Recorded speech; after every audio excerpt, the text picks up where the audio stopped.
This particular hunt, really don't know what we're going to be expecting out there. We're going to move around. We're hoping to find a good mature deer. If we don't find a good mature deer, there's no telling what else we might be targeting while we're out there, because we are right in the middle of the rut. Conditions are pretty good right now. The temperature, it's falling. We've got a cold front getting ready to come in. The rut, it's just kicking off. Everything you can imagine about the rut, it's happening right now. I'm gonna be grabbing my 10-point crossbow, getting ready to head to a pop-up blind this afternoon. Gonna kind of target some deer we've seen in the scouting camera probably literally about 2 or 3 months ago. That could be a risky move, honestly, because when the rut's going on, our deer can travel thousands of acres away. Will they do that today, or will they be right there in my lap? I don't know. But right in your lap is something that makes crossbow hunting so exciting. Deer have got to be within a specific range so that you can make an ethical and accurate shot, in my opinion. You know, out to about 50 yards max. Can a crossbow shoot further than that? Absolutely. Based on your capabilities and the product you're using, you may or may not be able to take that shot and even go further. Personally, I like that 20 to 50 yard shot max for me. I'm really confident with it. It's gonna be deadly accurate. We're getting ready to head out to the stand now, see what we might be able to accomplish.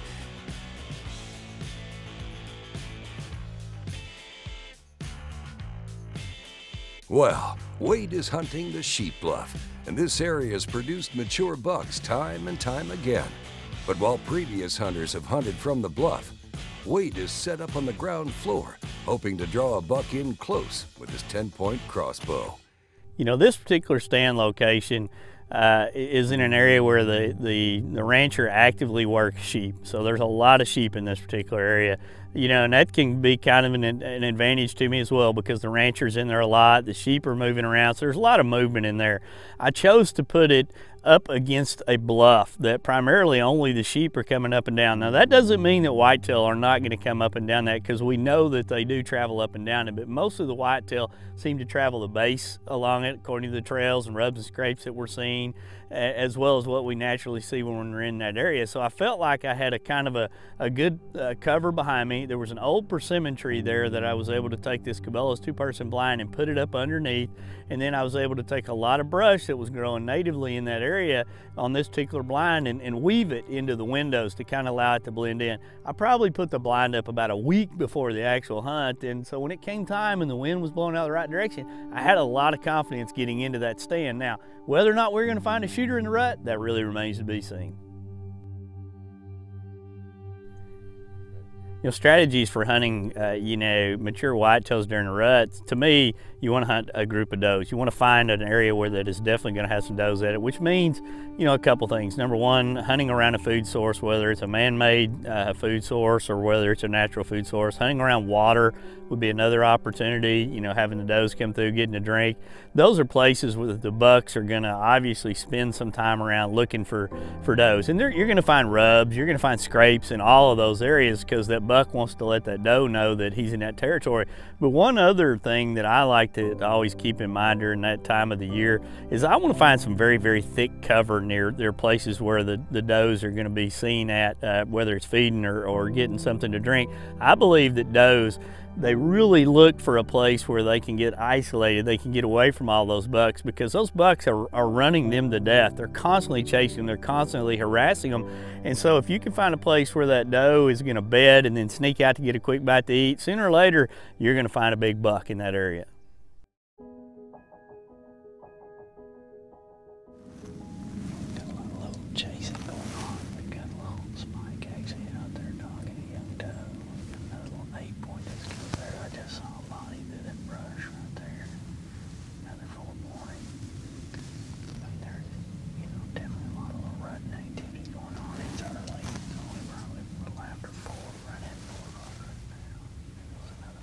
Just chasing that little doe around.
It's easy to sit here and where I'm sitting at this chair and hunting the properties that we do to look at certain deer and say, you know what, we're going to pass that deer.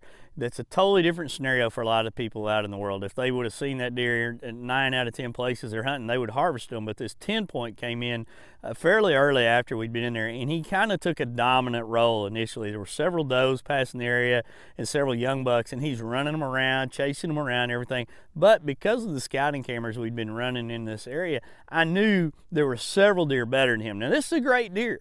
And in your mind, when you start passing a deer, you open yourself up for all kind of questions, you know, down the road. Will I see one better? What's going to happen? But I just felt like this wasn't the most dominant deer in the area, and he wasn't the deer that I was most excited about from looking at the scouting cameras. Making this great, working on licking branch right now.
You know, when you're watching a lot of deer in the rut, there's so many things going on. I mean, you're watching little bucks put their nose to the ground and chase does around. Then you're watching them, everybody throw their head up in the air and their lip curl, and you're watching deer make scrapes. You're making rough, you know, rubs. You see them puffed up, ready to fight. You see fights actually breaking out between everything from little nubbin bucks and spikes to fully mature deer, and there's just always quite a show. But at that time when you're hunting there, you're in your mind, at least in my mind, I'm always just scanning. My head's just constantly moving, thinking there's going to be something come through that brush that's just going to get me so excited. The heart rate's going to go up. I mean, your hands and palms are going to start getting sweaty, and you know instantaneously when you see that deer, whether he's the biggest deer or the smallest deer in that pasture, he's the deer for you. We got a couple different lanes here we're primarily paying attention to. The one lane that really kind of follows the bluff is it's gorgeous down there. There's like a little green strip, and there's a major trail there with rubs and scrapes and all kinds of deer sign leading back, you know, up into what's probably a large bedding area. We just don't go back up in that area much, so I don't honestly know what all is up in there. And off to the right, it's kind of an old rocky ridge, and you know, that this part of Texas is famous for.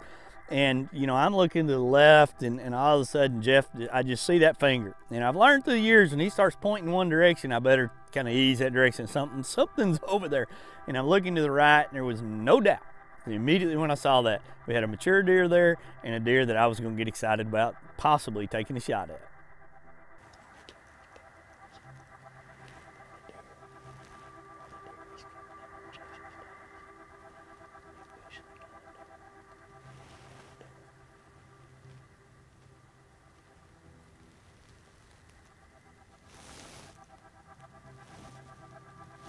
I don't like to rush a shot unless I'm perfectly confident what's going on. And this was a buck the entire time that he was out there that was not giving me what I needed.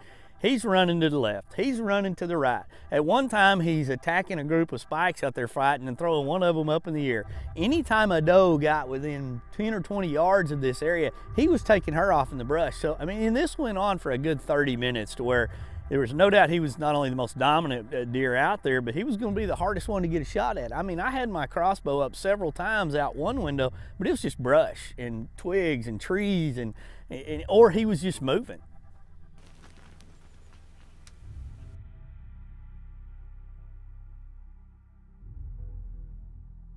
In this stand here, I mean, the show's been going on for quite some time. We've had a lot of deer come in, a lot of deer come out and disappear. But the one thing that's remained constant in the last probably 30 minutes is this one buck, the one I wanted, he's really on the doe. And this other 10 point, the deer that was one of the first ones we saw that was probably the second most dominant deer, he had moved off way to one side, and he's just kind of occasionally picking up a doe, wandering around. He'd made a scrape here and there. And then all of a sudden it was like the big buck, the one I was looking at, caught sight of that 10 point and began to posture. He moved way a totally different direction, and kind of almost a stare down began to go on. And the 10 point, the smaller deer, he's kind of sliding actually right at the blind. I mean, it's like he's gonna climb inside the blind to get away from this other buck. And then here comes this little doe that just kind of walks in front of him, and he gets distracted, and the next thing you know, he's on that doe and he's coming out in the shooting lane.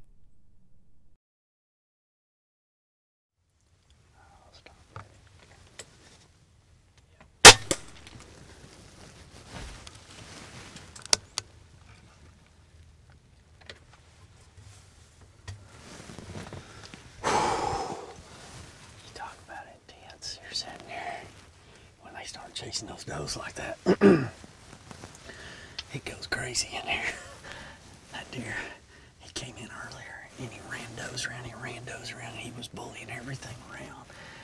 And I just kept waiting and waiting, and I had 2 or 3 opportunities right here that were marginal at best, and I kept thinking, man, sooner or later he's gonna get in one of these open windows. And that one little doe and this other buck, and you could see him spin around, and you saw the small buck kind of come through here, and he came over here and postured up, and I think I smoked him. He's got big old long G2s, real wide, kind of a wraparound, definitely a good looking mature buck. That's what I'm talking about right there. That's a great afternoon set, watching them rut. Holy cow. That gets intense. You can hear them rutting, you can hear them grunting, you can hear them fighting out there. I mean, there was 2 little spikes out there that tangled up. He went over and attacked them, threw them off. Yeah, I love a December afternoon when the rut's going on in Texas. That's why I call it home. Whew. I think I smoked him. All right, we just took a shot probably, I don't know, going on 30, maybe 45 minutes ago. You can see our setup right here. I mean, what a great, blind setup overall. Brushed it in a little bit. That's one of the Cabela's pop-ups that we use. And, there's a lot of different models out there. That was perfect for me and Jeff tonight to be able to set in. And you can see the lighted knock right there that we shot out of the 10 point. So we're gonna ease up here, take a look at the blood. The shot felt good, looked good. I was rock steady. I mean, I think I went just, crushed it right through the heart, but you never know until you get up, look, and see what you got. When you play it back in your scenario, when we were sitting here, the buck was kind of standing right here posturing. There's a doe here, another buck, and then they came across, and, I mean, that bolt blew perfectly through him like that, but you can see the lighted knock right here, and if you're in an area where you can use lighted knocks, I love to use them. I mean, as you would expect. I mean, it's just sticky and covered with blood. Red knock covered with red blood. This was one that I was just supremely confident in. I mean, at that range and with the time of pulling that trigger, I just, unless I make a mistake, that 10 point's gonna do its job. So we go up and we start looking for blood, and it's like a paintbrush. I mean, you're walking along this trail and it's on the cactus, it's on the dirt, it's on the grass. In every step we go, there's more. Yeah, all through here. Right here. Gosh, I just think we're gonna find this deer any minute. Look at all that blood right there. Oh, hey, see antlers, boys. Golly. I see antlers. I see antlers. God, look at this guy. Look at this buck. Look at this guy. Holy cow. Look at those toes on that deer. Broke off fighting. That doesn't surprise me because this guy here is a bully. Look at that deer. God. Look at that right there. We sit and watch this guy just chase everything around. Wide, tall, class. He's got all kinds of character to him. Right here, it looked like to me when we were seeing him out there, he was trying to grow a little drop time. I mean, what a phenomenal hunt this evening. You know, it's about the first week of December right now, and that's a classic time to be in this part of Texas. A lot of deer running around. You're seeing lots of rutting activity. I love to get out and chase those mature deer that are showing the dominance, showing everything.